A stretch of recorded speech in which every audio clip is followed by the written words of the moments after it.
Dirt roads to rock crawling, two-buck chuck to screaming eagle, moonshine to 50-year-old single malt. We talk about it all here on Wheelin' Wine and Whiskey with your hosts, Jason and Chris.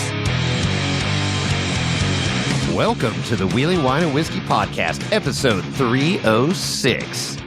I'm in Studio M. Where are you, Chris? You were here. Now you're not here. I'm in Studio L. I headed home. I needed to go back to work and No, nonsense. had quite the interesting drive home from Minden on Monday morning. Really? Oh yeah, it was it's for late April. The weather in the Sierras is unpredictable at best, and it can be downright dangerous at worst. But it wasn't snowing or anything like that during my drive home, but it was 26 degrees in Hope Valley. I'm like, wow, that's pretty chilly. Is there ice on the road? There was a little bit of ice on the road, but what was more treacherous was after I passed Kirkwood, the trees still had snow in them, and the temperature was climbing, so the snow was slipping out of the canopy onto the road, and I was coming around a sweeping curve, and I caught some of that snow in my tires, and I slid a little sideways for a moment. It was a nice little scary situation for a moment. There you go. Not something you want to do in an 8,000-pound truck going 60 miles an hour. So no. Yeah, it gets a little dicey. Highway 88's beautiful, but you got to be careful in those cold temperatures there. Oh, and for sure. Yeah, you experienced our third winter up here, so that was fun. Yeah, it was nice. It was very beautiful up there. And that area, that cliff or avalanche area just after Kirkwood, where you see a lot of wind blowing down, there was a little coating of snow on the road there from drift. Okay. It was a beautiful drive home. Pretty chill. Nice. Right on. Yeah, that Instagram post that I did at the third winter, and I said, go back to bed, Nevada, whether you're drunk. That got like over 1,000 views on the story, which is usually I get like 400 to 600 if it's really good. If people are sleeping, it's like 250. But that was, I don't know, that one reached a lot of people. So. Oh, good. Yeah, everybody loves a little weather report from the Sierra. A little snow report, snow update. All right, well, cool. We do have some guests patiently waiting by, but we do have a little housekeeping to get to. So we got a review after your pleas. Yeah. All the way from down under.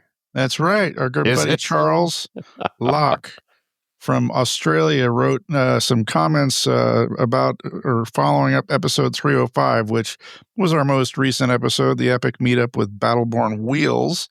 Yes. And his comments read as such. No, this is fresh. It's only 18 hours old. No, I know that's, Chris from Battleborn. Yeah. Yeah. Okay, so welcome to the dark side. Smiley face, POS 13 millimeters wheels from wheel mount makes way more sense than 5.5 inch backspace to rim. And that's it. That's his comment. That was Welcome good. To the dark side. So the millimeter, yes, they are millimeters over there, aren't they? Metric system, yep, all the way. Yeah. Well, it just makes sense. Well, no, that was good. That was enlightening because it's always a fagizzy kind of, oh yeah, what's your backspacing? Oh, well, 4.5. Okay, well, what does that mean? So Chris did explain that well. He did. And then, so the offset is just in millimeters, but it's the same measurement. That's right. So and that's if you cool. missed all that, you go back and listen to episode 305 and it can be all explained to you once again. Good. We had fun with that one. Oh man. Cool. All right. Well, that was good. I got a voicemail here. Oh boy. Who's it from? It looks like a familiar number. Let's see. Looks like our boy Rover Don. Oh, Rover Don. Guaranteed a Toyota suck here. This is going to be good. Rover Don here. I'm just calling to put in the official nomination for the Albino Sin Squirrel as the official spokesman for the Wheeling Wine and Whiskey Party. That's right. Standing firm here on the Toyota truck platform, Albino Sin Squirrel is the mouthpiece this party needs. Don't send squirrel. Thank you. I agree with Don. Absolutely, yeah. You Yes. know, yes, the Cody the albino sand squirrel is never disappoints. He gets a little deep into the bottle, and you never know what's going to come out of his mouth. Yeah, it's just random phone calls. Thank God my phone doesn't ring when people call in. So that's good. Yeah, good call, Don. Let's make that happen, Cody. Yes, sir. Call back in. We got to get you as the official call. Is that it? You got the one voicemail? One voicemail. Well, it's only been a couple days since we recorded last, so. No, I know we're getting a little faster with our turnaround time. Well, it's just it's all about timing and busy schedules. These new up and coming companies that are just working 24/7 on their product and, That's right. and prototypes and testing again, breaking and fixing and testing. So yeah, it's tough where to are you get going with this, Jason? I don't know. Let's introduce our guest, shall we? Okay. None other than Scott and Matt from Portal Pros. How you doing, guys? It's been a few months. Oh yeah, it's been a few months, and yes, I think your description is pretty much spot on. Breaking, fixing, breaking. 7, both of those things. That all applies. It's all good. It's all good. No, welcome back. Yeah, we were just saying before the podcast, it was like September, our last podcast with you in the flesh in my camper at Hollister Hills, where you were. We were there for the safety clinic, and you guys were doing some testing then. Testing ground. Right. And I feel like that was maybe like the second or third time we'd ever been out with the portals on the Jeep. Sounds about right. I think it was like the third time. You guys did a few trails, and then you were going to go try some of the obstacles and stuff at Hollister. So, yeah. So I know you got a ton to share and updates, and yeah, I'll let you take it away. Where do you want to start? Okay, so let's see. September. I can't remember if that was before or after we went to Slick Rock. It must have been before, or right around the time. Yeah. Had we broken the gears yet? The small gears? I don't remember. I thought you did. Okay. I don't remember. I think you had done Slick Rock. Yeah, I think you had done Slick Rock. Okay. Already. So yeah, like in September, if memory serves me correct. Yeah, we did Slick Rock, Rubicon, and Fordyce within like 2 weeks. That might have been right around the time that we recorded. I think that's right. Yeah, and then that was the time we had the super narrow gears, which was like about 50% thickness gears that we were testing to see if we could, how much we could push the limit of the strength of the gears. And then let's see from there. Oh yeah, then I went to Arizona for a few weeks. Did some wheeling out there. I drove the Jeep all the way out to Phoenix, so that's 750 miles each way. Oh no, actually, I skipped over Trail Hero. We also drove to Trail Hero, so that's about 650 miles. Hero. Yeah, yep. Little thing with Trail Hero. Just that little thing. Trail Hero. Yeah, that was our first time for Matt and I both being at Sand Hollow. And yeah. Oh my God! I mean, what were your thoughts? We need steering. No idea what to say. That's what we were doing. I feel like I think that my biggest takeaway from the wheeling there was that like in Northern California, it's pretty technical, but there's not too many places that you feel scared that you're gonna like roll off a cliff or something like that. Sure. Sand Hollow, it's like every other trail has like 5 of those. It's like, oh yeah, this is cool. Oh my God, I'm going up so vertical. There's there's consequences there, and some high consequences as well when you're up on those ridges. But traction's so good. Well, that's a good test of the equipment because everything is under full load. Oh yeah, we say? The downside was that we blew out our stock power steering pump. That's right. Because of all the traction. So yeah, and that was only running 37s at that point, and they were pretty toast. So yeah, that was pretty eye opening. And literally by the end of the 3 days we were wheeling, there was no power steering anymore. Like it was all mechanical. So like, Wow. even just driving it back to our place that we stayed at was pretty sketchy. Pretty tough. Yeah. How'd you get home? We trailered it. Oh, you did trailer there. So we okay. drove the Jeep out there, and then Matt brought his truck and trailer. And Okay, smart. planning on something going wrong. Yeah. So, Yeah. So regularly for like the Jeep parts to fail. You know, Gotcha. the Portals have been doing great. You know, but like we expect the Jeep is going to do Jeep things a lot of times, which continues to not surprise us and live up to expectation. Right. And no RAM assist. There was no RAM assist, right? No, so nothing. It was just It was stock completely stock box. Okay. Yeah. All right. Yeah, with 37s plus portals, and that was going back to the discussion about wheels and the wheel offsets. That was with standard wheels, so zero offset. So okay, those are pretty rough as well. With the portals, which add 4 inches per side. So that's more like having 0 inches of back spacing. Yeah, so it pushed the wheels out for it. Wow. Yeah, that's right. Okay. And then from there, I'm trying to remember when we did all these upgrades, but at some point, I think right after that, we got the PSC, Hydro Assist, like the full kit. We put 40-inch tires on, and also got our own custom wheels, which are plus 50 millimeter or 6.5 inches back spacing. Okay. So they're like kind of the opposite of what you would normally have. It's kind of what Chris from Battleborn was talking about in the last podcast, that the portal cars are kind of demanding a different style of wheel, or a different design of wheel, or dimensions in the wheel. And we're following along the same trend. And then we went to Johnson Valley right before Thanksgiving, and honestly did pretty well, except for right at the end, the nut that holds the stub shaft into the portal started getting loose and backed out so much that it ended up drilling a hole through the cover of the portal. Wow. Oh, wow. So then I had like a 2-inch hole in the side of one of the portals, and I was about to go drive home. Oh, shit. Wow. Which is like 300, 400 miles, whatever it is. Sure. I was like, okay, what's the game plan? Because that is not going to work. We need to cover this up. Well, so I decided to make an adult decision and call a tow truck. Towed about 150 miles to a friend's house. Stayed the night with them, fixed it the next morning, and then drove home the rest of the way. Okay. All right. But that was actually, maybe I'll go into the design changes in a little bit, but that spurred a design change very specifically.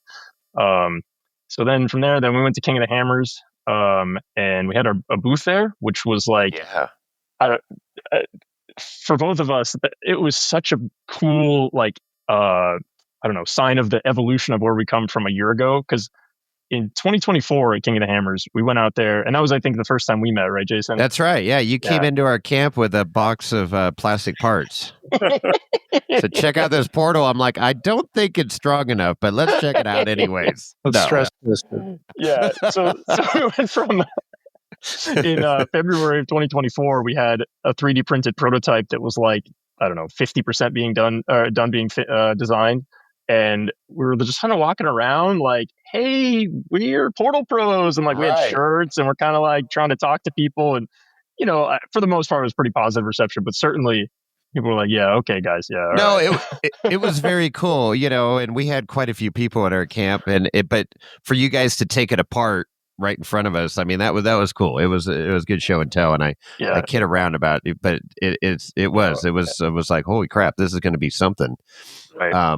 And I know you guys have a YouTube channel, and I watched that, and you guys were reflecting on what you just said, and that's pretty cool. I mean, in 1 year to go from plastic 3D printed shit to actually having quite a few miles laid down testing them. So totally, nice just job. To be able to go do trails like Jackhammer by ourselves and be like, yeah, we're pretty sure we'll be fine. Yeah, that's pretty ballsy. I don't even like doing it in my buggy by myself. Yeah. Yeah, maybe it was a little stupid, but well, you guys are young. You guys are still young. You haven't experienced all of the spending the night on the trail and stuff yet. So Spooner's got its name. That's right. Oh, really? I didn't even You didn't know that? Spooners? Yeah, no, the story goes that there was a couple guys out there wheeling and they broke down and it got really cold, and you can figure out the rest from there. Who's going to be big spoon and who's going to be small spoon. Oh my. Yeah. Yeah. Luckily, you don't want to know how was a little Chocolate Thunder nervous. got named. No, I think I've experienced that one. Oh my God. It's a whole different world out there. Yeah, totally. So no, okay, so cool. So you guys did jackhammer and you went out and that was. And then was... I think the same day, that afternoon, we went and did Blueberry, and we had Matt. So normally I'm driving because it's actually my Jeep. Technically it's the prototype one, but Matt wanted to drive, so we put him in the Jeep. Well, he made it like 100 yards, and then of course he breaks the damn portals. What's up? I think somebody loosened the jar. I think that was. I've been working on it for 6 months, and like, all right, you broke him. To me, right when he was like, "Oh, it's gonna break soon," I'm gonna let Matt drive. Scott did text me. He says, "I'm hearing a funny noise. I'm gonna let Matt drive." That's. It is funny because we did actually hear a funny noise when we were finishing Jack and coming down the hill. We're like, doesn't sound normal. It's like a little rough. And then literally like 4 hours later, we're driving, and similar to when we broke the other. So the ones that broke, it was actually the gears, the narrow gears. So they're about 30% narrower than the ones we're planning to ship. And very similar failure. We have this like oil channel that goes underneath the teeth, and we dug it out way too much in hindsight. And so the teeth kind of can bend a little bit, bend the wrong direction. And then does not.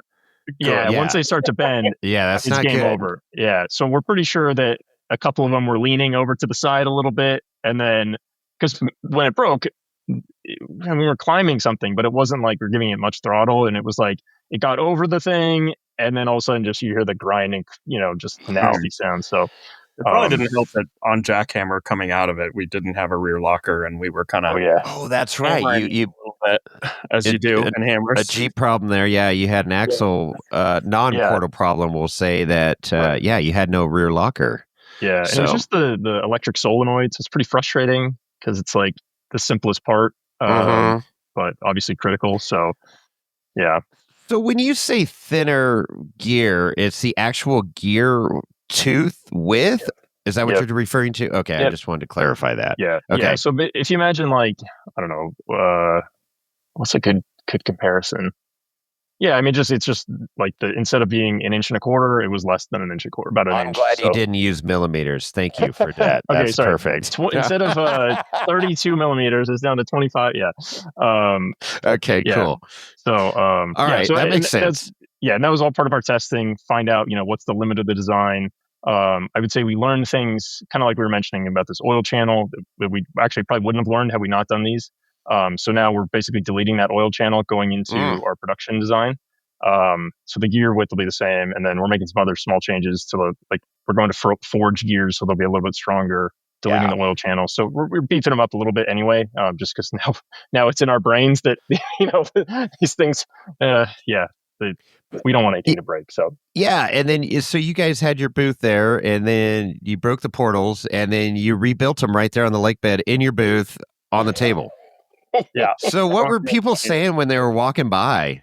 Well, while they were walking by, they were having to shout over the race car noises that were idling through Hammertown. Isn't that cool, though? Having a conversation, it's like, okay, let's stop for 30 seconds. Let the 800 horsepowers idle in front of us, and fill us with equipment so we can do portals. Be thankful you weren't next to the horn guy, though. Chris was poor Chris at Battleborn Wheel was right next to the horn guy. So every kid walking by had to, and the guy's like, here, pull the trigger.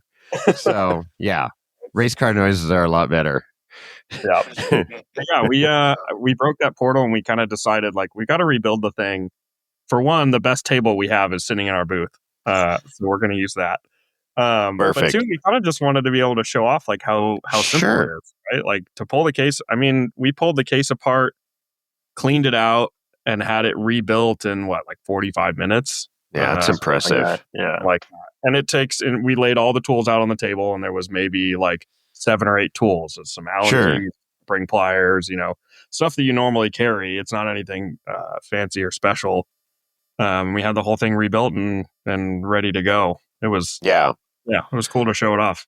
That is really cool. Yeah, you guys could probably take them apart and put them back together in your sleep now. At this point, yeah. Unfortunately.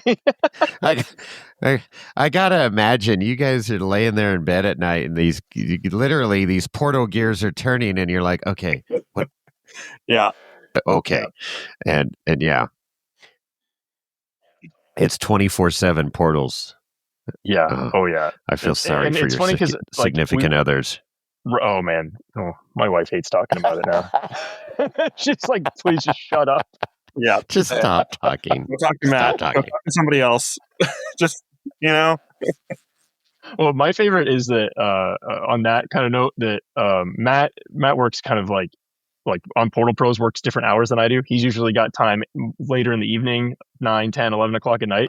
So I'll wake up because I go to bed, 9:30, 10 o'clock, whatever. Sure. I wake up with like 5 text messages. Hey, what do you think about this idea? Oh, I designed this. I changed that. And I'm like, okay, yeah, cool. Let me just sit on that for a minute while I wake up. My free time is like after kids go to bed. So it's usually 10 to midnight is like a really good thinking zone for me. There you go. And then, I will I'm like, Scott, turn your do not disturb on. Yeah. No incoming text messages. Oh, that's perfect. Shots and everything else. Yeah. That's cool. All right. So you rebuilt this portal. Rebuilt the portal. We did a couple more trails. Clawhammer. We went up Chocolate Thunder in the middle of the crowd. And that's pretty wild. That was ballsy too. Yeah. I've done that a couple times, and I don't know if I'll do it again. Well, now it's gotten so crazy, but yeah. Yeah. I mean, we did it on I think it was Wednesday night. Or it doesn't matter what night Friday. It is. It's night Friday at Chocolate Thunder. Friday night was a whole nother monster. It was scary on Friday night. Yeah. So I think that was pretty much it. For Hammers. I mean, having the booth was cool, talking to people, whatever. Yeah. Being in Hammertown. Anybody notable stop by, like Ian Johnson or anybody like that? I'm trying to think if anyone came by our booth that was special. We did talk to Ian. We did get to. Oh yeah, this was a cool one. We got to go talk to Jason Shear because his crew chief actually opened a shop like down the street from where both of us live. Actually. So we've been like hanging out with him, going to his shop, and that's cool. Man, hey Jack, can we come over and say hi? He's like, yeah, of course. So we like watched one of their team members do a qualifying run, and then chatted with Jason and whatever. And it was just like, is this our lives now? We just like go and hang out with Jason Shear, sure, right? In his pit, right next to his race car. Yeah, why not? They're people just like us, They dance on one leg at a time, but a lot more money and a lot faster car. That's true. We also hung out with the with Eric Wicks at the Rufus Racing Tent. Talked to a few of those guys. So a few other people like that.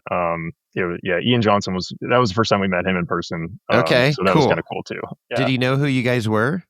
I've actually talked to him on the phone before. Okay.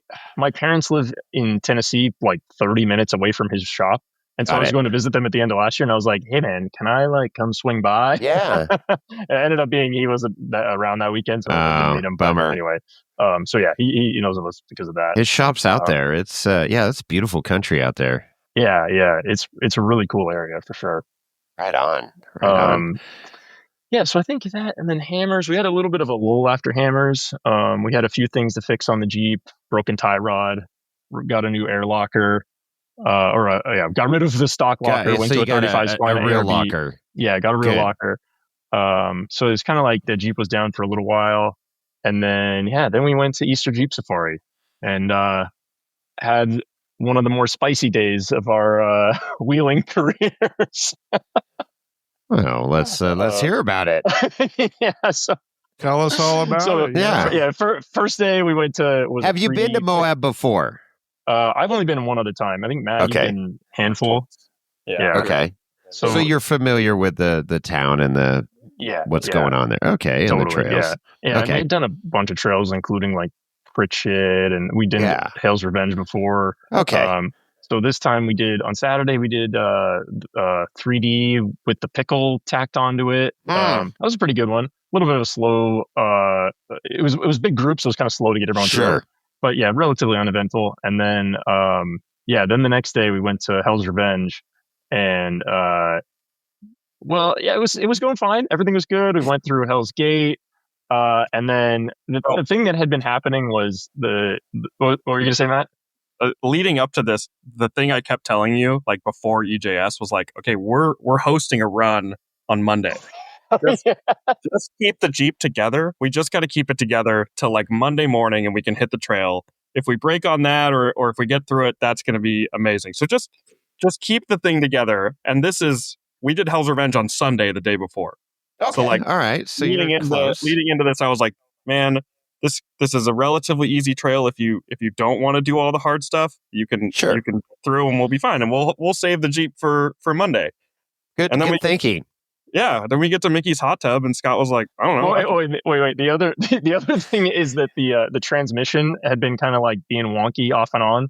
So like only in 4-low, and actually open to any suggestions here. I honestly don't know what the problem is still.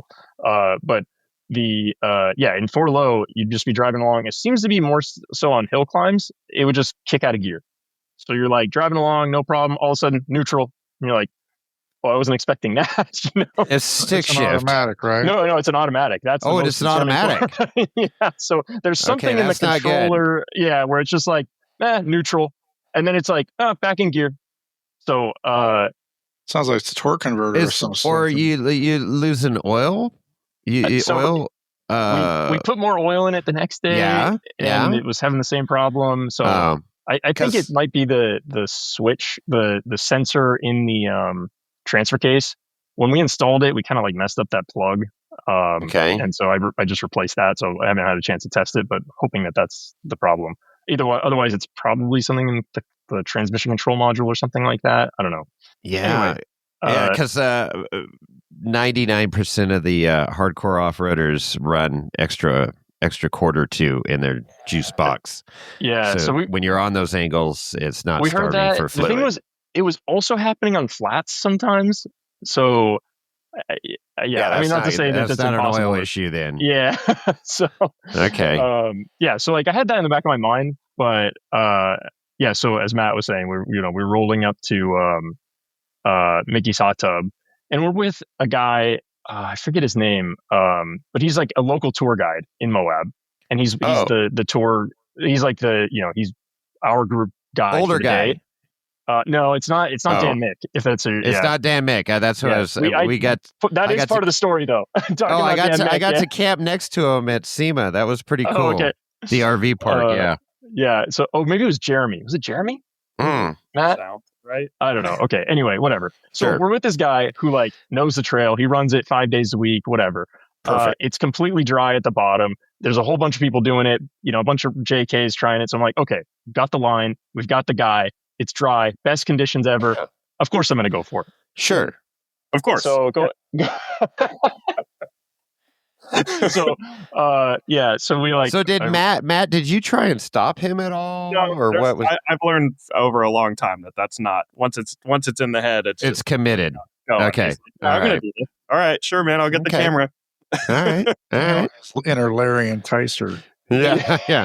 Just gonna send it. Yeah.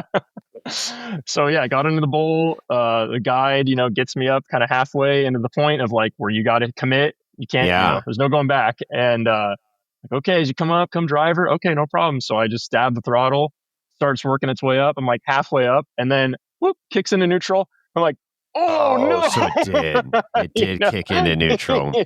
So, and then like at that point, was not prepared for that at all. I don't know why. I should have been. And he starts screaming, reverse. So we had video from inside in the Jeep, and I'm like just trying to get it, but it's like by that point it's already over. So so it rolled back. Thankfully it's Mickey's hot tub, you can't go anywhere. So it kind of rolled almost straight back with a little bit of a left tilt. We nailed the hard top, we nailed the A pillar, but didn't damage the windshield or any of the doors or anything like that. Yeah. Yeah. And if you see the A-pillar, it's like, I mean, maybe a 1/4 inch, an 1/8 inch away from hitting the glass. I've seen the video because you guys went viral with that. Nice job. That's one way to get the name out there. That's you guys are learning. That's how you do it. But yeah, it was great because we like get it upright, and then I mean, from the time that it like flopped to the time it was out of the bowl, and like we were working on pulling the plugs was maybe 5 minutes. Yeah, I mean, they were on it, so they had me right out of there. And then just happened to be that a group of people hanging out there. One of them was a mechanic, and so we're like trying to, with these 3.6 motors, you got to like take the air intake off to get in to take the plugs out. Oh, and wow! Neither of us had ever done that. So we're like Googling, like, okay, how do you take the? And this guy walks up, he's like, "You guys want me to help you with this? Like, I'm a professional mechanic." And we're like, "Yes." And we got him some tools, and he just 20 minutes. He has all the plugs out. We crank it over. Engine's fine. There was no oil. It didn't spit any oil out. Yeah. I mean, because flipped it. It killed it immediately. Got it flipped back over. So quick. Yeah. Did you try? Did you bump it at all with the off like pull the coil wires or anything, or no? Didn't. No, you just went straight to the. Yeah. Well, it's just a smart thing to do, but yeah, it's just like you could take a kind of a crappy day and turn it into a really crappy day. Oh yeah, no, for an hour of work. I've seen it happen. We decided first was the moment we were going to do the smart thing. After, there you go. Already done one dumb thing. Let's try again. Common sense kicked in or something, or. But yeah, so we got it back together, and then we caught the rest of the group because they had gone over to do escalator, so it took them a while to get through that. And then we tailed them on the way out. Initially, Matt was driving because I was like all adrenalined out, like totally messed up, had to sit down for a while, whatever. But I was like, as we approached whatever one of the last obstacles is, I was like, oh, so this was after the roll. Yeah, after the roll. Okay. Yeah. And I'm like, Matt, I got to drive this. Like, it's going to be in my head. We're doing Cane Creek tomorrow. I just got to drive. So I drove up it, no big deal. And that was pretty much. Was that your first rollover? Yeah. For actually anyone in our group, even like the group that we normally go with, none of us have had any. Yeah. So what's your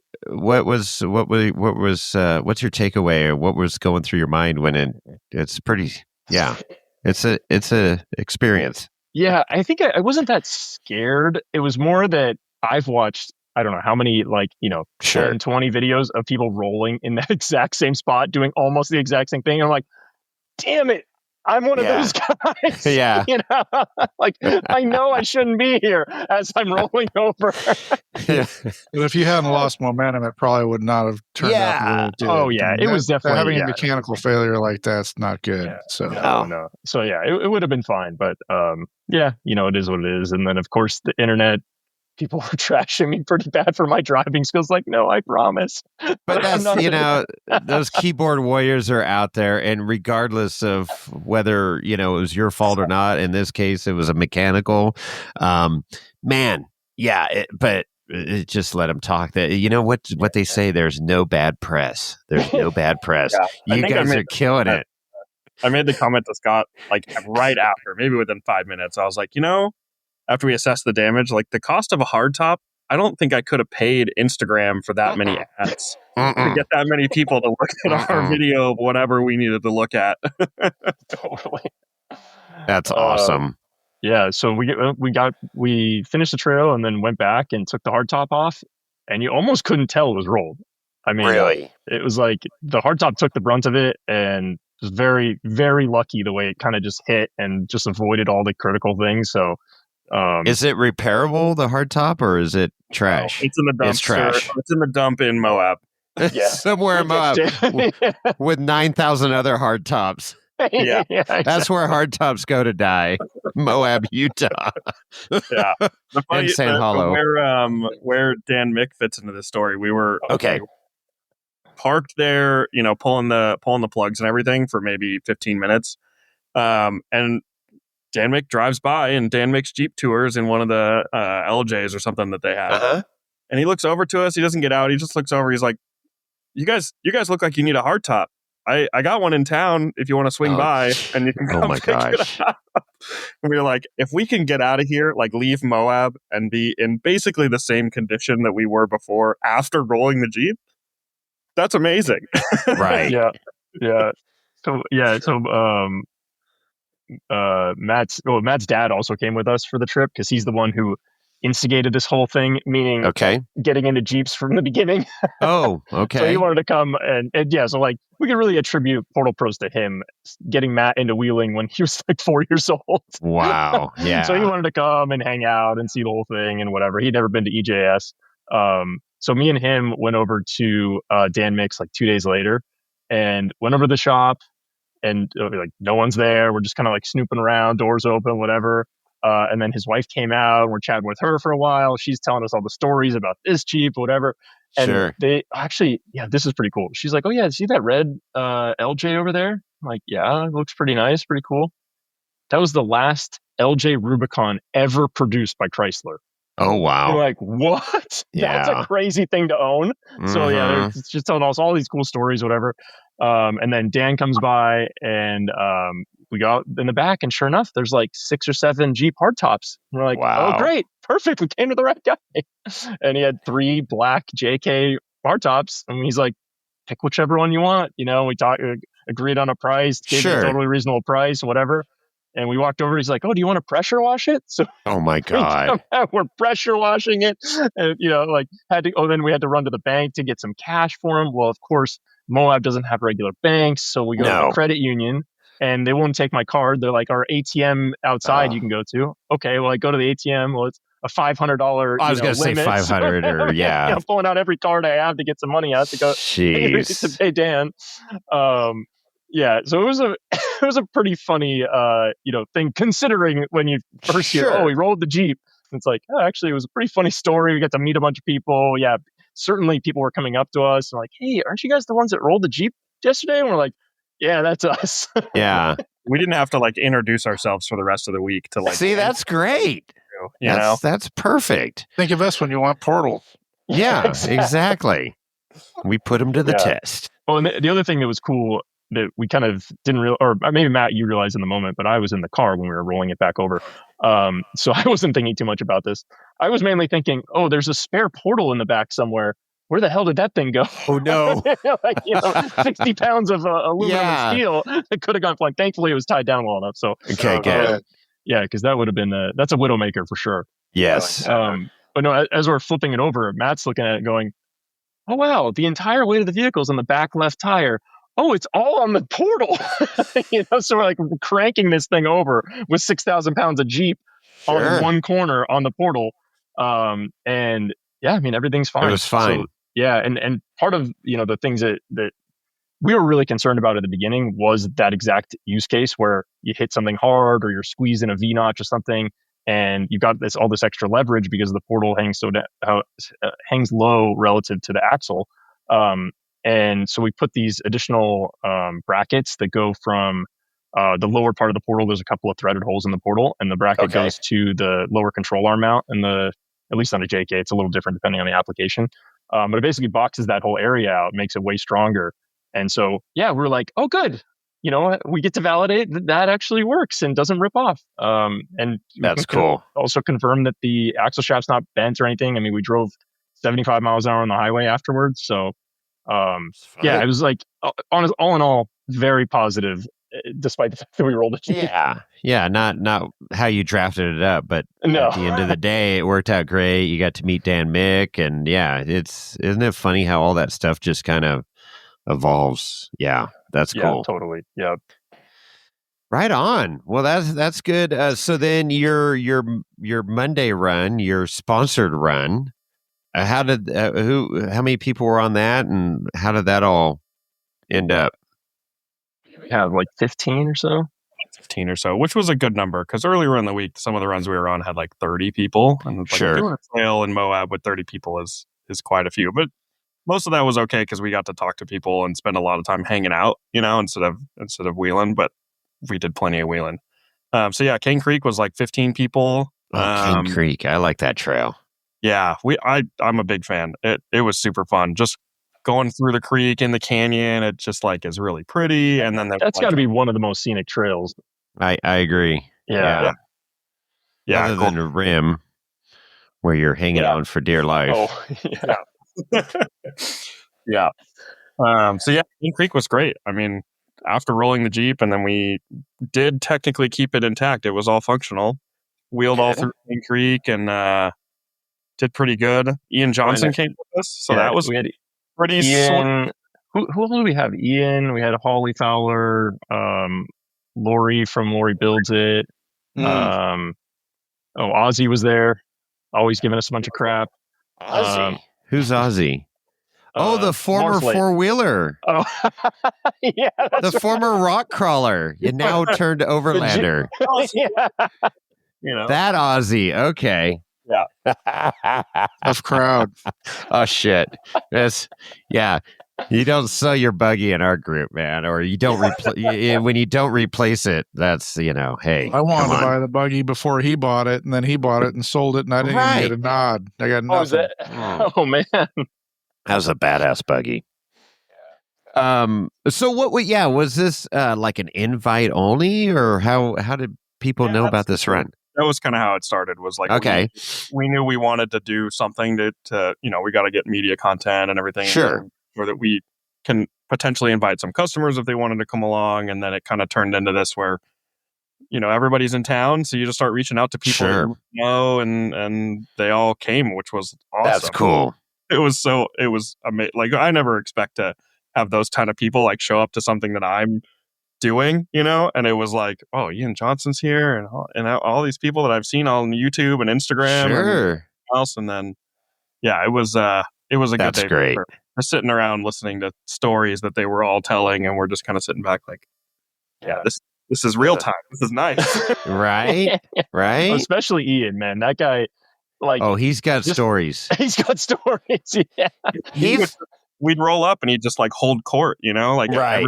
Kind of groups around, and he's telling an epic story of something, and it's like, this is cool. He's a great storyteller. One, he's got a lot of great stories to tell too. And he is such an easy interview. I love interviewing him because it's just like, all right, Ian, take the mic, take it away. We'll just sit back here and drink our whiskey. Yeah. Cheers.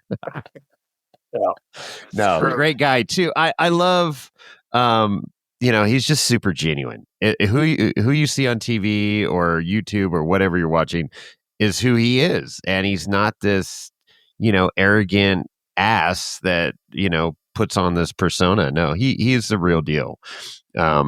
What's cool. That's cool. Yeah. And it was also fun, like, following him up the trail, and it's like, oh yeah, this guy can wheel. in his new rig there, that 2-door JK Gladiator or something. JK Gladiator, yeah. That's cool. Yeah, it's pretty sick. There was actually 2 of those on the run with us. Like, one was the other one a JK, Matt? I don't remember, but what was the LJ? LJ, okay, LJ truck, yeah. I'm like, I feel like we saw a lot of those around Moab that week. It's like pretty cool seeing those around. Well, you need to definitely go by Big Tire Garage when you go visit your family out there, because it's a spectacle. It's super cool. Yeah. Right on. So, well, that's cool. Okay, so good trail Monday. Yep. And then Tuesday we kind of just hung around. We went and got the hardtop. And we dropped the Jeep off at what's it called, the BFG garage. Because of the transmission issue, whatever. They were like, well, we could try changing the trans oil and put a new filter in it, whatever. And we're like, hey, if you guys are going to do that, like, that'd be amazing. That would be great. So they took care of that. We ended up picking it up Wednesday morning, and then we had gotten some requests from customers that, or soon to be customers that we haven't really done any. We've done enough wheeling content and testing, and they've seen all of it, but they wanted to see more like, hey, I'm going to go to the desert and zip around with my heavy overland, Gladiator or whatever. So we're like, okay, well, we'll go drive fast then. So we went to it was like behind the rocks, like the tail end of that trail. There's some roads out there. Sure. And we just started ripping on the road and hitting stuff hard. And, there's a big G out. Well, let's drive through it at 30 miles an hour and see what happens. Okay. And then we ended up finding, there's like a little dune area out there with some very nice ramps up the dunes. And we're like, oh yeah, I know this spot. I've seen so many people jump their Jeeps on this spot. Right. Let's see if we can jump the Jeep. So, no, nothing bad. Mainly because the Jeep doesn't have enough power to get up the hill to jump. So we got like a solid 8 inches off the ground. Okay. And we're like, you know what? We technically have jumped the Jeep. Sure. Moving on. so yeah, check. 2-3 days after rolling it, we jumped it for the first time ever, and did some high speed stuff and bounced off of rocks and whatever. And it was actually pretty fun. We had Matt's dad drive part of it, and I sticking my arm out with a gimbal trying to film, while Matt's driving in his truck. So we're going 40 miles an hour, and I'm sticking my hands out the window just trying to get some video. So like, see, you can drive fast too. That's great. That's awesome. I think it is just the two of us trying to make all of the stuff happen. Hey. And everything else. Yeah. We're the production crew, the designers, the marketers. It's grassroots, man, and that's what I love about it. And you guys are just willing to put it out there. And I don't know if you're just ignorant or dumb, or you just like, fuck it, let's do this thing. No, I kid, but no, I love your approach. You're doing it right from somebody on the outside looking in and who's been around four-wheeling for a long time. I love your guys' attitude. You're very positive, even when, a lot of people would be reserved on showing what you've showed, like failures. And the society that we live in now, that everything's instant, right? And all this stuff almost damn near real time, or it could be real time if you're doing a live. But you guys aren't afraid to say, hey, look, yeah, we broke these gears. Here's what we think failed. We're going to figure this out. We're going to try something else. We're going to rebuild this damn portal right here on the lake bed at Hammers and go wheel, later today. That's pretty freaking cool grassroots shit right there. And I don't know if you guys drafted that up or what, but you're doing it right, in my opinion. I love seeing full transparency and like, yeah, these guys are testing their shit, and it's going to be awesome. So I think that's just coming from like, we've been, before we started this company or even thought about doing it, we've been wheeling for years, and this is what we would like to see out of companies making new stuff, right? Like, I want to see that you tested it and drove it and didn't just like pull it up on a rock and take a pretty picture and then right. post it, but like, I want to see you wheel it and break it and do stuff and then make it stronger, and and that partially just the scientist engineer brain just wants you to do that. And we said, I think it was at the beginning, we're like, we got to just like show this because it's part of our story, right? And part of it is that like, we can know what we're doing because we've tested it and we've been around and have broken things, and have been wheeling for a while to know what our customers might actually want or need or want out of the whole thing. And I was going to build on that. Yeah. One of the things that we're really going for is like, basically removing barriers for people to get on the trail, right? Like, I want to go do the Rubicon with my 4Runner or my JK or whatever. Like, to build a Jeep to be able to do that, either is like, you spend a ton of money, you go buy some, Ultimate Dana 60s or whatever, and you put 37s, 40s, 42s, whatever you want. Or on a 4Runner, like, or a Tacoma, you'd have to solid axle swap it. I mean, you don't have to, but, if you want to do it repeatably. Sure. And, we're just, or, the other option is you become basically a professional fabricator, which, not to say we're professional fabricators, but we've done a lot of garage fabrication, swapped axles, whatever. And it kind of sucks ass, to be honest. Like, when I did the Super Duty swap, my ZJ, our washer and dryer in my garage, and my wife would come out and be so pissed every single day. I'm out there grinding away brackets, and she's like, God damn, you need to cover this stuff better, So we're just like trying to give people that third option. And a lot of what we've learned as we've been going through this process is just like normal annoyances that we're trying to remove and, make it so, like Matt was talking about earlier, we rebuilt the portal on the table in our booth. We had tools with us in the Jeep. Like that was it, So it's not like you need to have some special machine to take these things apart or anything like that. Or a press Right. Yeah. I mean, you need to press the bearings in, but you're not really taking the bearings out very, frequently, if ever. So yeah, that's been part of it, is to show what we're learning and kind of like the things that are meaningful to us. I can give you another example of going from the original design to this current design. The cover that we have over top of the stub shaft. So it used to be held in by 3 small like M4 countersunk screws, and it takes like a 2.5 or maybe 2 millimeter hex to loosen those things up, which is less than 1/8 of an inch. So very small hex driver to get it out. And probably 1 out of 4, 1 out of 3 times I went to loosen one of those, I stripped it out. Oh, wow. And either had to like drill it out or cut it, use like a Dremel to cut a flathead into it to get it out. And like, if you're in the trail and you're having a bad day and you've got to, even if it's not our part, right? You got to get in because a U-joint popped or whatever. Sure. You got to take the portal out. And you strip out that one little screw, you are gonna be pissed at us. And that is all you're gonna talk about for the rest of the time, is that time I couldn't get that fucking screw out, And so we replaced that with a snap ring. Because, snap rings don't get, they can get stuck, but much less likely. You're not going to strip them out or anything like that. And so that's, I think, part of it is just to show like, hey, we're learning the pain points of our design so we can tweak it so that when you get it, it doesn't have those pain points anymore. So you can just be, the average Joe that doesn't really know all that much about installing parts or certainly about fabricating. So yeah, I think that kind of ties into the whole thing that we're showing, we're learning, we're taking away these pain points and these barriers so that, like the average customer can buy these things and bolt them on a weekend and go and hit the Rubicon. 100%. Yeah. And then it allows you to speak confidently about, your product too. It's like, somebody asks some question, well, what about this and that? Well, yeah, no, we broke that. We fixed that. This works.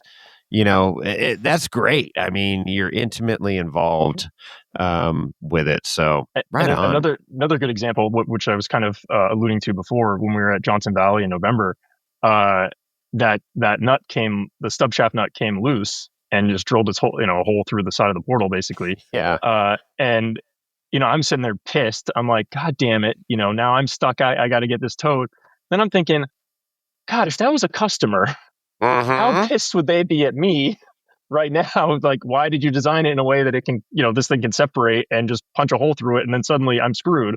Sure. And so that actually spurred a redesign where we added some mechanical locking features, and basically it's like a washer with some like ribs on the outside that drop over the nut, and then there's a snap ring that holds that in place, so the nut can't come loose relative to the input gear.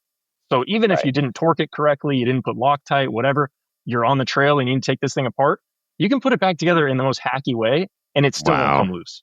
So that's kind of like, again, just trying to make it where you don't have to have a PhD and whatever to like put these things together, take them apart. It's just, you can be not paying attention, covered in dirt, whatever, and you can still put these things together, take them apart, and go on your way. Yeah, that's awesome, man. So yeah, how many evolutions would you say, or reiterations from the plastic Hasbro toy that you brought to our tent there to where we are now? How many do you know? In our CAD model, I don't actually know the number, but in our CAD model, we're at Rev 17.13. Wow. Wow. Yeah. And I think the first prototype was 16. So we did 15 or so in, the computer before we even made a single part. Wow. And then, from there, we've just been like slowly chipping away and, the screws, adding the locking mechanism, just, making it so it's more reliable, more dummy proof, whatever you want to call it. Sure. And just enables people to get out there. Yeah. Well, no, and you're right. You're hitting the market right, because there's, from when we yeah, Chris and I started four-wheeling. It was like there was some bolt-on stuff, but we had to fabricate a lot of stuff, in the early days. The early days. But, now with all this, aftermarket support out there, and portals just make so much sense, and they're all the rage. It's like, oh, portals, and you get the gear reduction, and you get the lift, and it's not putting stress on the other drivetrain, and it's like, oh my God, this is a great solution. And you guys are coming up with a product that's it's not unobtainium, it's affordable, and especially when you start adding up putting gears in a rig and all that other stuff. I mean, shafts. Yeah. I mean, for comparison, so this guy Jack that I mentioned has the shop down the street, Jason Shears, crew chief. We asked him to put together a quote for him. So basically, you roll into his shop and you say, hey, I want to run 40-inch tires. I want, super or Dana 60s, aftermarket Dana 60s. So he put together a quote out the door with labor and everything, doing a lift kit, I forget the Dynatrack axles. The wheels, because you change lug pattern now. Mm-hmm. It was like $40,000. Sure. $45,000, something like that. And we're like, we're thinking our product is expensive at $15,000. And call install maybe another $2,000 or something like that. But it's like, oh wow, 17, 18, 19 out the door, like compared to 40 or 45, like that's not too bad. And less than half the price, and arguably, better. I mean, the benefits, right? I think the pluses outweigh what the pluses would be with those other axles. I don't know. It's cool. It's definitely different, right? Like, I'm not going to tell you that, you're building an 800 horsepower rock bouncer, like, those guys at like Busted Knuckle or whatever. I'm not going to say confidently that our portals are going to survive what they do. You're right. And using flipped 14 bolts, or whatever, like, right. Yeah, it's not the same as that, but, at the same time, the bang for your buck is incredible. Hell yeah. There's not too many. Right. It's the ordinary guy thing that can run. I mean, you talk about having 40s, and I mean, but you can have 35s like I have and still have that ground clearance, under the pumpkin that people strive for with the much larger tires. And going with a smaller tire wheel package, you save a lot of weight on your rig, on the unsprung weight too. So. Yeah, I mean, there's a lot to be said there in engineering and mechanical sympathy, if you will. Yeah. And along that point, we're going back to the point about like reducing torque. So we're running 40-inch tires on JK Dana 44 axles, and we have the stock front axle shaft still with the stock U joints, not like the super joints or anything like that. We haven't broken them. Wow, that's impressive. Yeah, sure. So like, just knock like on that. Wood right now, knock on wood. Knock on wood. Yeah, it'll probably be the next time I'm out, but. But no, Chris, you're right. I'm just going to throw out a number of like 80% of the wheelers out there are the quote unquote, average Joe that's getting out 6-10 times a year on trails, and they want to just go out and have a good time and not bang off their pumpkins off of rocks, and get to camp at a reasonable hour and enjoy the trail that they're on and the campsite they get to and stuff. And they're not looking to go do some, Dave Wong shit out at Sand Hollow all the time. So, the other 20% of the wheelers might even be their daily driver. It might be their daily driver. More than likely it is, right? Or at least it's hitting the road, 3 days a week or something. It's so, yeah, I mean, that market is huge, and the benefits there, I mean, yeah, that's undeniable. So that's cool. And not to mention, it kind of opens up the world of like rock crawling or more hardcore wheeling to what, I would say like kind of non-traditional vehicles. We always think about Jeeps because they're all solid axle. Mm-hmm. Well, it kind of levels. Well, they're superior.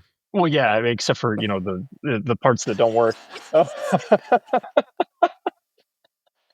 Go on. I know where you're going with this. Go ahead. But basically, it opens up the rock crawling world to the IFS stuff. Right. It gives you a lot of advantages there. And with a Jeep, you can certainly upgrade your way past it. But with IFS, you're pretty limited. And there's kits out there, suspension kits that take care of a lot of it.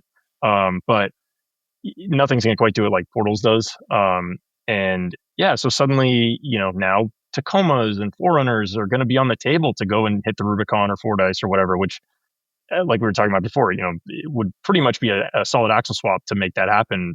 Really, sure. Or just tons and tons and tons of money at it. That part's really cool. I mean, and I don't remember if we talked about this before, but I want to start seeing Subarus out on the on the trail. Say something about that. Don't do it. Wow. Do they even have low range anymore? I don't know. I don't think so. I know the old Subarus back in the late 80s, early 90s had a low range.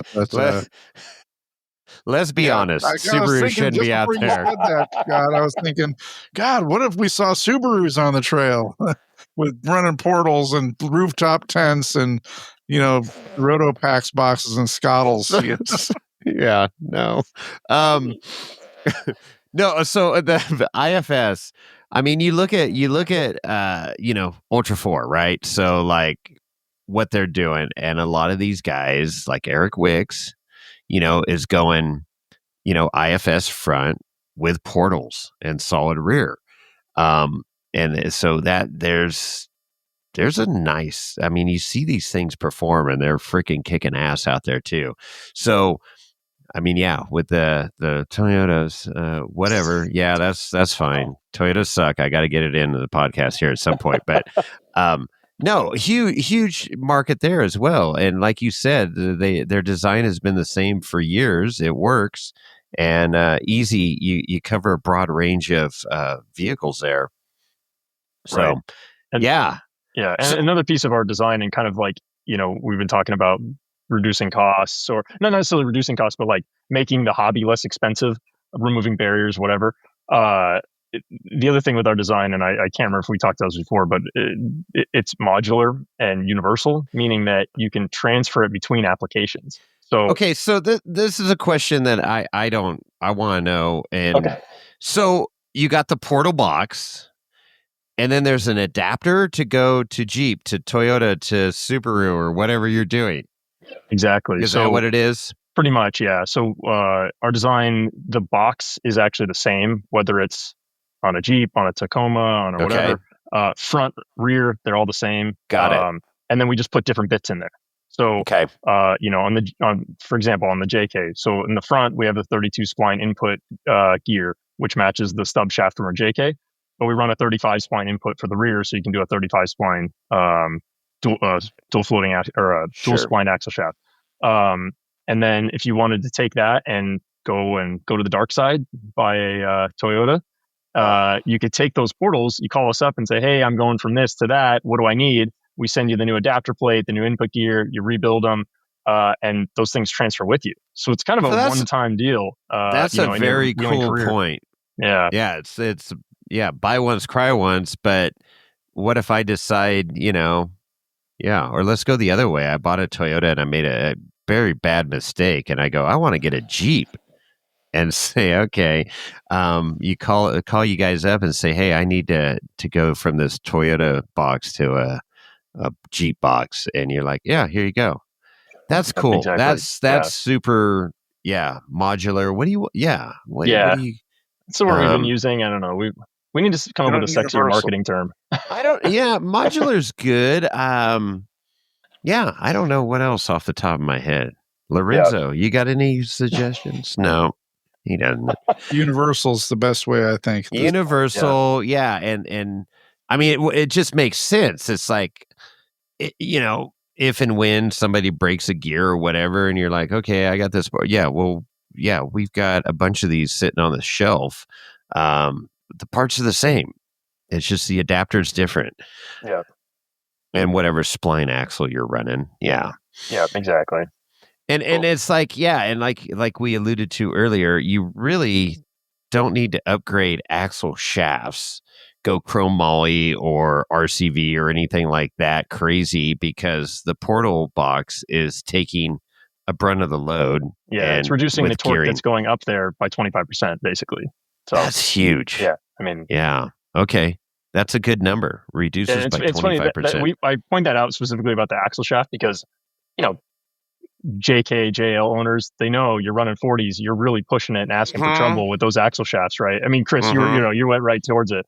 And yeah, I pointed out because for sure I thought at some point we'd be replacing those. And yeah, so far so good. Yeah. So we'll see, So what if I have a Toyota and I've got 6 transfer cases in it? All the torques. You have a real itty bitty drive shaft. Yeah. No, I've got a 4-foot stretch on the rear end. Okay. Do you have to register in 2 different counties? Yeah. Hell right? yeah. 2 different states. 2 different states. Got 12 levers in the cab. I don't know which torque I'm using today, but we're going to use them all. So that's good. So what's I know you were doing a pre-order deal, and so what's talk about that, and then like when do you plan on shipping and get these out to these people and go, hey, we're ready to send this product. Yeah, we've got crazy hours and miles of testing, and we vetted this thing out. Let's get it out there to the public. Yeah, so we're calling it our early adopters program. Basically, like our first customers. So that window is already closed for getting onto that, but those are going to start delivering. Hopefully, I hate July. to put you on the spot. Sorry to put you on the spot. No, it's fine. Inquiry minds want to know. No. And like part of this whole transparency thing is we've been updating people. Hey, we initially thought it was going to be May, and now it's going to so it's July is probably pushing it at this point. Okay. Yeah, so probably like August is when we'll start getting them out. So Sierra Trek. Yeah, Sierra Trek. Yeah, Well, yeah, I don't know if you'll be getting them bolted on before then, but we'll be there with the portals. Okay, perfect. Yeah. No, so but that's honestly, that's a quick deal. And Totally. It's like anybody that's done. What was that? I don't even know if it's still around. The crowdfunding deal. What was that site? Kickstarter. Kickstarter. Yeah. Thank you. Yeah, there's still. And okay, I didn't know if they were still around, but I mean, honestly, from you guys have done a lot in a short amount of time, right? And our original prototypes, the first ones we got onto the JK, showed up in August, I think, of last year. So we're not even a year yet, later, and we'll be hopefully delivering, between 10 and 15 sets to that first set of customers, and another 15 shortly after that. Wow. Yeah, it's we feel like we've done pretty good despite having a lot of optimism up front on our timeline, but I think we're still doing pretty decent overall, and we're hoping that absolutely, especially the early adopters are okay with that. That's cool. So you keep in contact with them and say, hey, here's where we're at, and which actually great. Maybe I can plug this real quick. Okay, do it. Yeah, like if you want to stay informed about all the updates, whatever, we do actually have a newsletter. You can go to our website under the order tab and just put in your information, and it's actually really helpful for us. One, for to get our information out there or whatever, but also it's where we're collecting what new applications people are interested in. So you've got a Ford Ranger, or you've got a whatever. Subaru Forester. And you're like, hey, I want portals for this thing. That's where we're making the decisions, is based on that list. Okay, got you. I got a Tesla Model X. What about that? Wait, no, Chris, what did you just buy? You bought a Honda Passport. There you go. How about a Honda Passport? It's my wife's car. She's not going to go for having portals on her rig. No, but that'd be cool as shit. Showing up in the school parking lot. Yeah, for sure. Mrs. Maines, why are you so high up in the air? Okay, that's good. So hit up the Portal Pros website. Yeah. Portalprosoffroad.com. There you go. Yeah. So then, and then I can't, keep answering the question. So from there, when we finish those deliveries, which we're thinking it'll be like October-ish is when we're done with that first couple of batches there. And by couple of batches, like basically one Jeep batch and one Toyota batch. And then around that time is when we're going to start taking deposits for the first like full production order. And hoping to have in the like 50 to 100 customer range by the end of the year. And that would be, I mean, we would pat ourselves on the back. Hell yeah. Yeah, Hell that would be yeah. amazing. Yeah. Dude, that's freaking awesome, dude. I'm proud of you guys, and it's a cool story, and getting to meet you guys early on and watch your journey has been fun. I mean, honestly, it's cool to see. So yeah, and then so these things aren't cheap to produce, and anything production and stuff, and so it's like, getting people excited about it and lay down some money so you can get some production going. That's the sleepless nights part, right? Right. Well, that's what Matt and I keep saying is like, up until this point, it's just been us lighting our own money on fire and basically having this fun play toy that we've been doing. When we ship to a customer, it changes. Yeah, it does. Like that. Yeah, you're saying sleepless nights. Totally. I mean, I already have enough of that going on, and I'm just me driving it around. It's like, if anything happens to me, it's my own fault. Okay, whatever. Sure. But, that's, and and it really very much drives the these design changes that we've been talking about. Like, we cannot have someone have a freaking stub shaft nut come loose on the freeway and whatever. So right. That's. But yeah, we're coming up on it close or soon, and it's going to change. Yeah, and it parallels the Ruby Track story, that we're telling as well. And he's got this product, and I was watching it out there, and I'm like, super cool watching Scott, owner of Ruby Tracks, see his product in action in some pretty gnarly conditions.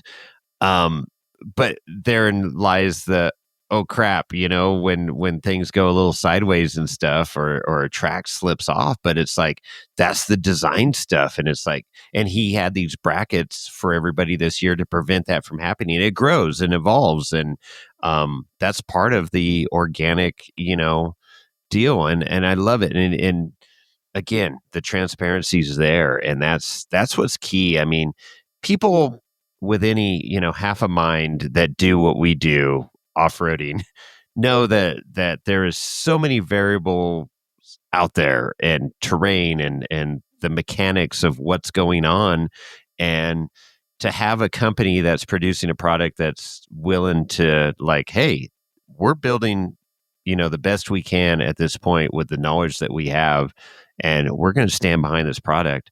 Hey, that's great in my book, instead of just like some foreign country just throws out something in a Amazon box, and here you go. And yeah, good luck, players, because if it breaks, there's no support or anything like that. So yeah. Well, I imagine there is, as more and more customers have these in their possession and they're out running trails, and thousands of miles are being driven on these things. You're gonna see things that you're gonna need to change or evolve. So it'll be an ongoing development process or improvement process. And I think I mentioned it to you, and you guys, like the side-by-side market too, right? I mean, there's this goes so many different levels. So exciting.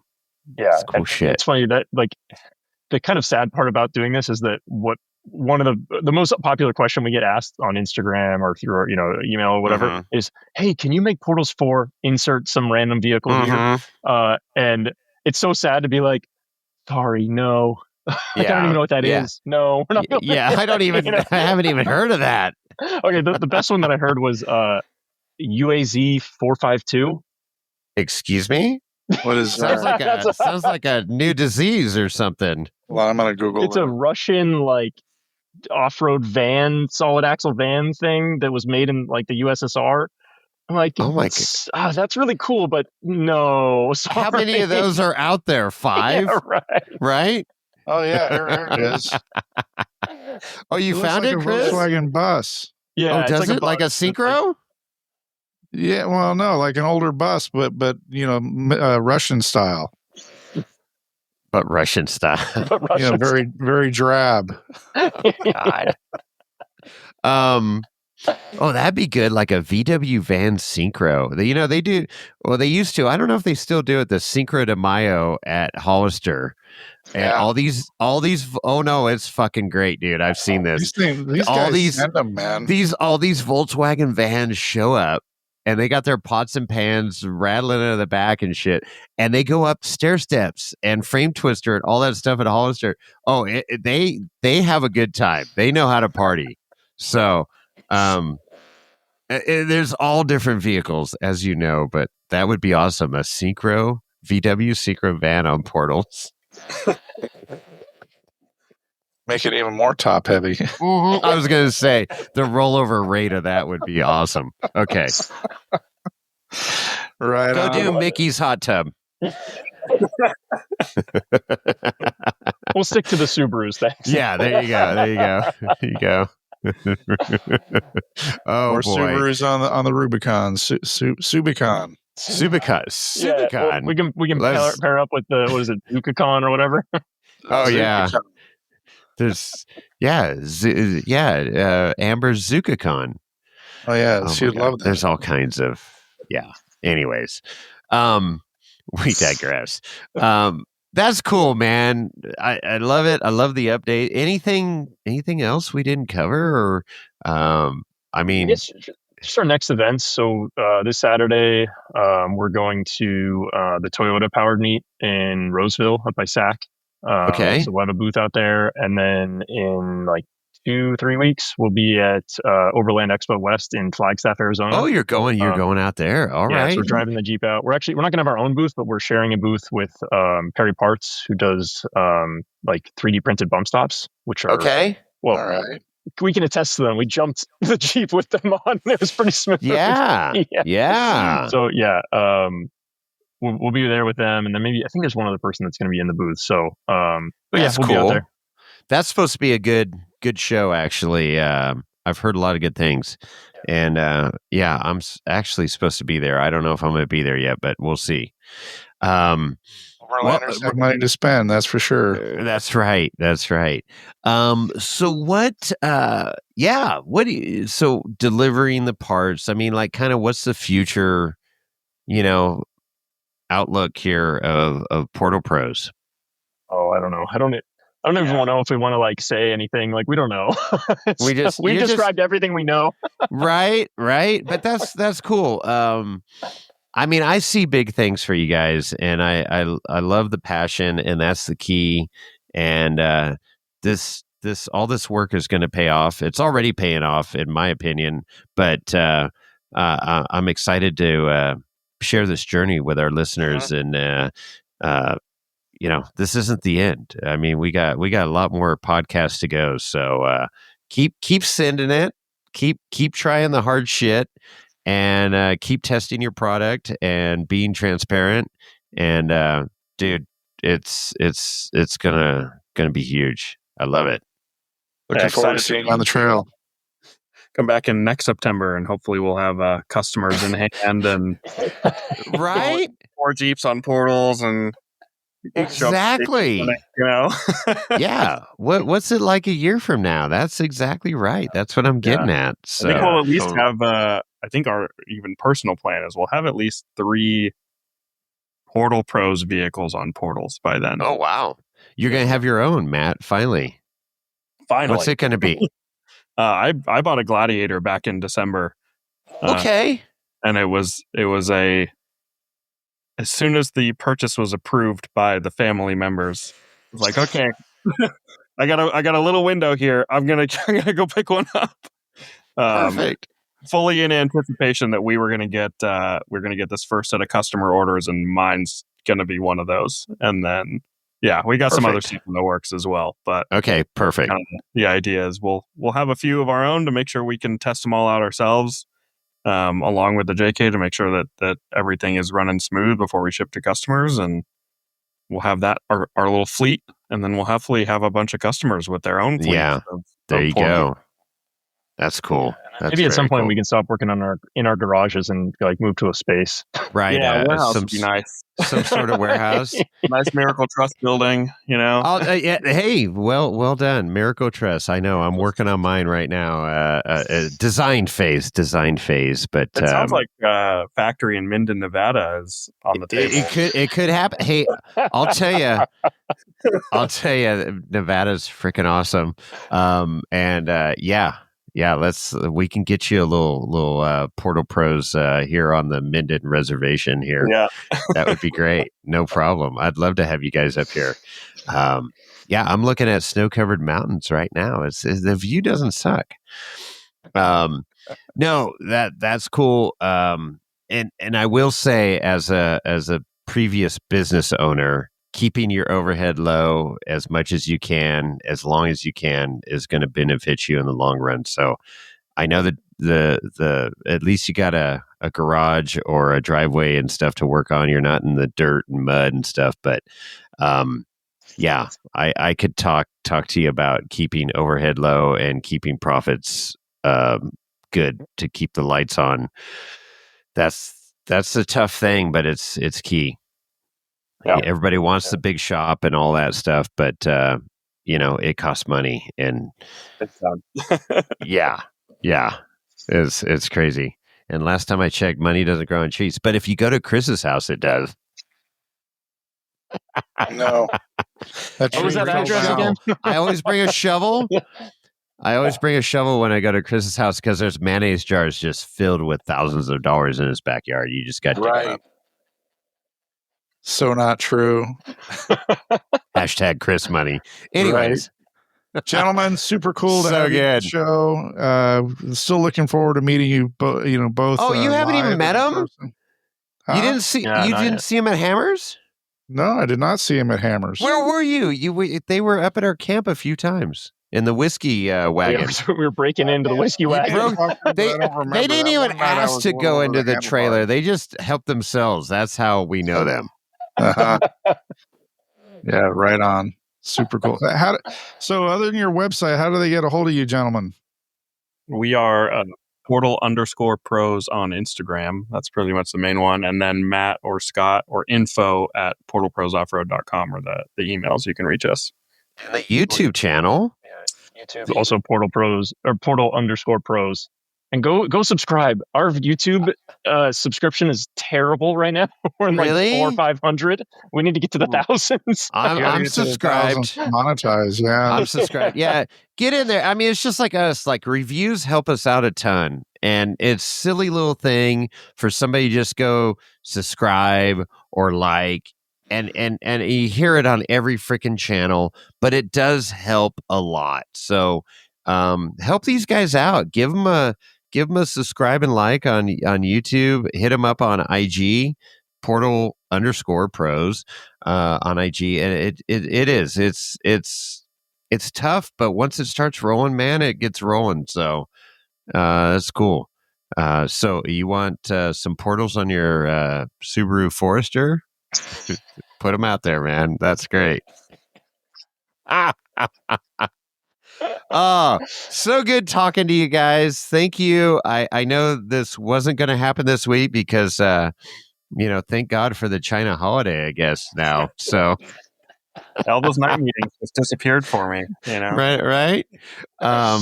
No, it is crazy. In this environment that we're in right now, I love our president and he's shaking things up, but we talked about it on the Battleborn podcast, with Chris. Small businesses are getting hit here, and we just got to weather the storm, and then it's going to be a lot better on the other end. So, I'm glad we could get together and make this happen. And this isn't the last podcast. No. So with us. You can do other podcasts. We encourage that. Oh, we're not exclusive? Oh, okay. No. There's people. Oh, I've had people go, oh, well, we interviewed with you. I don't know. We're talking. No. Publicity, man. Just like rolling your shit in Mickey's hot tub. It's good publicity. Keep it going. No doubt. I'm going to recommend right on that one, Scott. We don't have to read it yet. if you keep four-wheeling, I'm honestly going to say it's not going to be your last rollover, which is okay. Just be safe, and shit happens. But tie your shit down, buckle up, and be smart about it. But it's as you push the limits, it'll happen again, and it's okay. The first one's the worst. After that, it gets kind of fun. No. All right. Anything else, gentlemen? I don't think so. Yeah, thanks for having us. Absolutely. Always a pleasure. And Chris, with that, we're out.